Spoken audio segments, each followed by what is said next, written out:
Hi everybody, thanks for stopping by. My name is EJ Quantivans. Thank you for checking out my YouTube channel. And if you haven't already done so, feel free to subscribe to stay connected.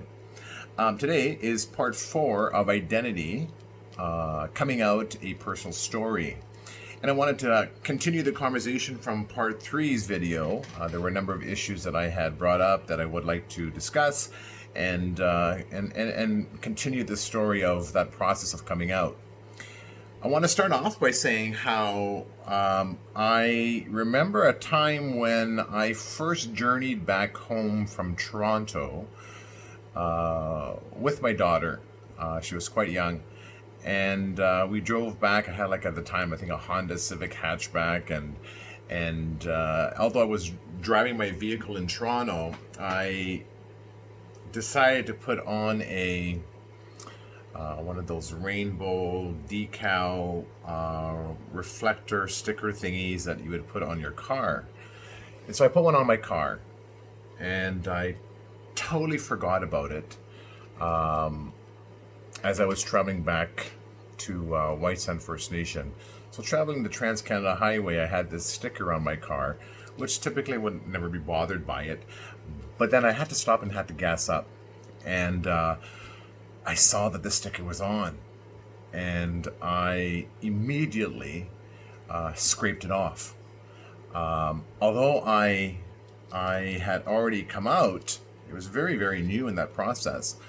I still really wasn't entirely 100% confident with my identity and that reflector being on my card representing the LGBTQ plus community was a scary sign for me to be driving into the city of Thunder Bay, and so therefore I scraped it off, and then I was able to continue driving and so on and so forth.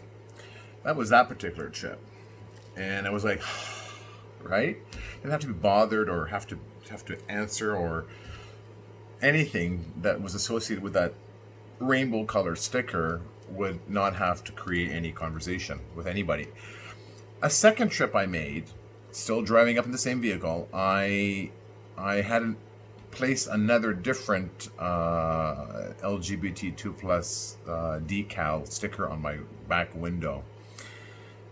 And as I was driving, I once again stopped and gassed up, and I saw the sticker. And I realized, no, I'm not going to scrape it off. Why should I? And even in that short time frame of within 6 months to a year of my last trip, I was able to recognize personal growth, personal acceptance, personal understanding, and understand who I was now as a out gay Indigenous gay male. I really started to come into my own, and I started to have conversations with many people, and I started to develop this mindset where I really don't care. And I spoke about that in previous videos about not wanting to care, and this notion of having to juggle two stories of one's reality, and how exhausting that process was, and how my story was not jiving with the other story I was giving. So it's just too exhausting. And so I've come into my own, and I feel much more confident and comfortable with who I am. And so as I drove back home to my community, there was the sticker on the back of my car, and people were recognizing it. And those who I haven't had conversations with or didn't know I was officially out, they were like, oh. I'm like, what? It's a sticker. Like, I know, but you know what it means? Like, of course I know what it means. But if you have a problem with it, that's your problem. And it's like, they were like, no, I don't have a problem. It's like, okay, then whatever. So that's how the conversations would go. However, when I was in Thunder Bay using my car, not so much. Was not well received by some, general people of the population in Thunder Bay. And the looks and the comments, it's going to happen regardless of where you go. There's not everybody in this society that's going to accept you. And to be honest, I don't live my life anymore to please or to satisfy anybody. So it's not my issue, it's not my journey anymore. So I have my own journey. And like I said previously in another video, I'm the master of my own journey. I am the master of my own storytelling. And so that association to the LGBT2 plus community, the rainbow colors and what it represents, is part of me. I'm a part of that community. And so how should I and why should I be shameful of that? Right? So that I just wanted to share a little bit about that, because it's a simple little sticker on my car presented such issues for some people. Now, I will share this with you right now. Even though I live in Thunder Bay, I had a Jeep one time, and I had a rainbow color sticker in the back of my Jeep window. I was parked in a parking lot, and beside me was a beautiful white Mercedes SUV. It looked like it was brand new. My Jeep was a 96 TJ Jeep. It wasn't new. But I came to my vehicle to find a big rock boulder put through my windshield on the passenger side. My windows were busted. It was raining that day, and it was like about a half a foot of water in my Jeep. Tires weren't slashed, but my plastic windows in my Jeep were all slashed. Those were about $500 each. There's 3 windows that were sliced. Everything was damaged. I think it came out to like $6,300 damages that the insurance company had to fix. It took like a month for my vehicle to get back, and it had to be repainted because it was all scratched up.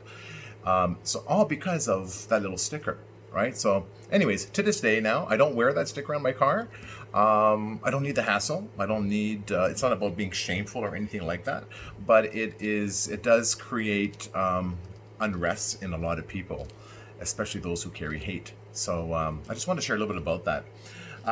Let's continue the conversation about the coming out process, okay? In regard to just what I experienced growing up.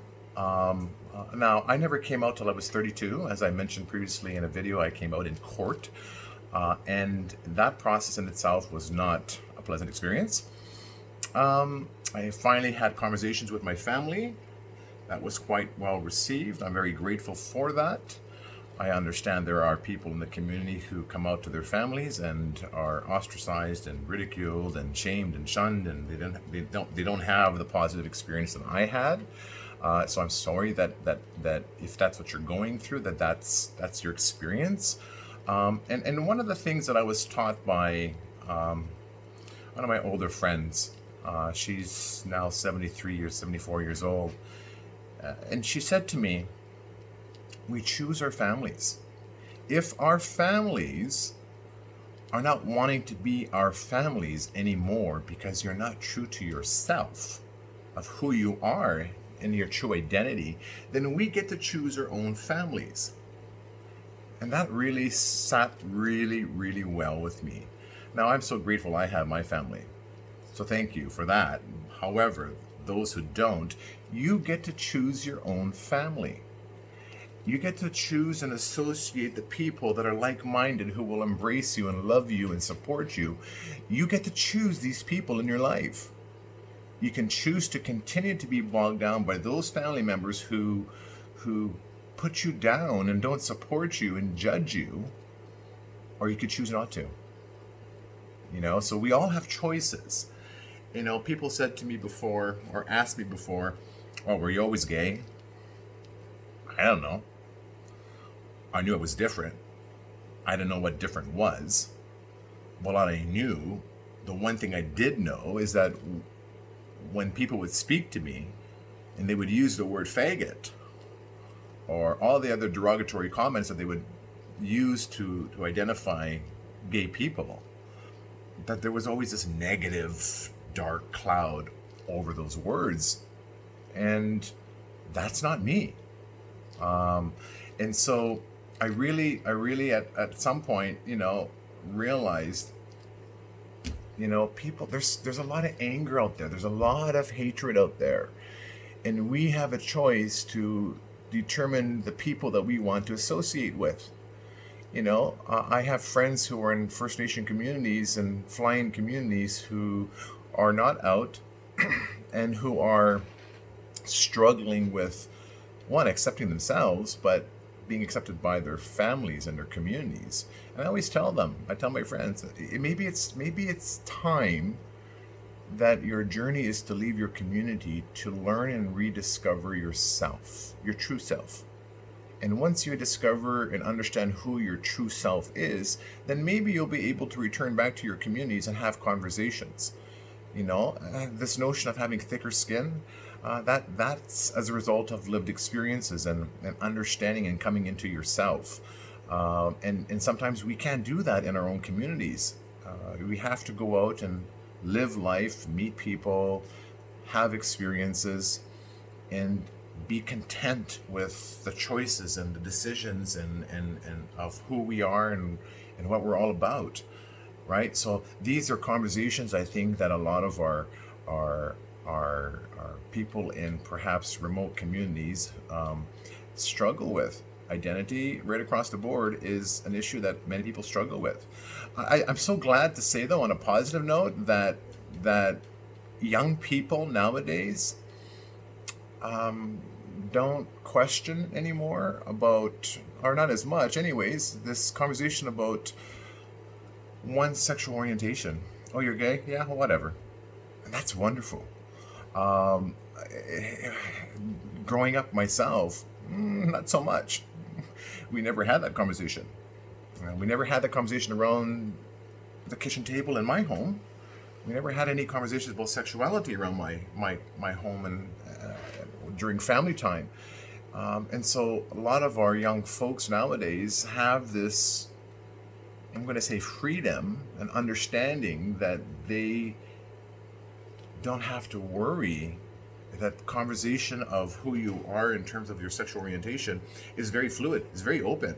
But we also have to make sure that we teach our young folks the history of, the wonderful gift that they have today, the ability to speak about who they are and to identify themselves so openly, but to understand that history and that it hasn't always been so easy for many people, and that many people that I know have been assaulted over the years because of their identity. I want to speak a little bit very briefly before I end about my dear friend, my late friend, Tony Nobis. Tony Nobis was a dear friend of mine, and he had passed away a few years back here in Toronto. And but one time he came to the Lakehead University Powwow in Thunder Bay, and he told me he was going to dance, but he was going to dance and be true to himself and his identity. So he dressed in his version of a woman's traditional outfit, and at that time I was like, wow, like hats off to you. And then the other side of me was like, oh no. The things that I have heard and witnessed that have been directed to me will be directed to him. And Tony said, I don't care. And I'm like, wow, that to me is a warrior. Warriors could come in many forms, male or female. That to me, Tony was a warrior because he was true to himself. He danced so proudly in his outfit, regardless of anybody's perceptions or thoughts or feelings of him, that he did have a place in that circle. And I admired and respected him for doing just that. And I think we need to encourage a lot of our people within our dance circles, our ceremonial circles, who identify under the LGBTQ+ community, to do just that.